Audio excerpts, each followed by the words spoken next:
তার ঘটনা শোনায় আপনাদের, সহিহ বুখারীতে এসেছে। রমাদানের শেষ 10 দিন, দ্য লাস্ট 10 ডেজ অফ রমাদানে তিনি ইতিকাফ করতেন।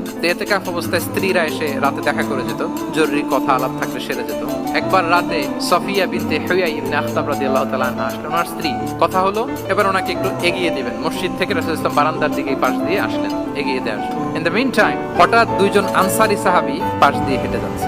রাসূলুল্লাহ সাল্লাল্লাহু আলাইহি ওয়াসাল্লাম আম্মাজানকে বিদায় দিবেন এখানে, হঠাৎ করে তিনি আওয়াজ করে বললেন, আলা রিসলিকুমা, এই দাঁড়াও। ওই সাহাবী দুইজন রাসূল সাল্লাল্লাহু আলাইহি ওয়াসাল্লামের সাথে কে এটা টের পায় নাই, বুঝতে পারে নাই। বোরকায় আবৃত কোন এক নারী দেখে রাসূল আর ওই নারীকে দেখে তারা আরো দ্রুত গতিতে হাঁটতে শুরু করে দিচ্ছে, আমরা চলে যাই এখান থেকে। দেখেন রাসূল সাল্লাল্লাহু আলাইহি ওয়াসাল্লাম নিজের অবস্থানকে ট্রান্সপারেন্ট করার জন্য বললেন, আলা রিসলিকুমা, দাঁড়াও। দাঁড়ালেন। তখন রাসূল সাল্লাল্লাহু আলাইহি ওয়াসাল্লাম বললেন যে, ইন্নাহা উম্মুকুম সফিয়া, আমার পাশে যাকে দেখতে পাচ্ছ বলে দেয়া ভালো যে সে কিন্তু অন্য কোনো নারী নয়, সে তোমাদের মা উম্মুল মুমিনিন সফিয়া। সাহাবারা বলে, সুবহানাল্লাহ ইয়া রাসূলুল্লাহ, ইয়া রাসূলুল্লাহ, এ কেমন কথা, আপনি কেন আমাদের কাছে জবাবদিহি করতে যাচ্ছেন?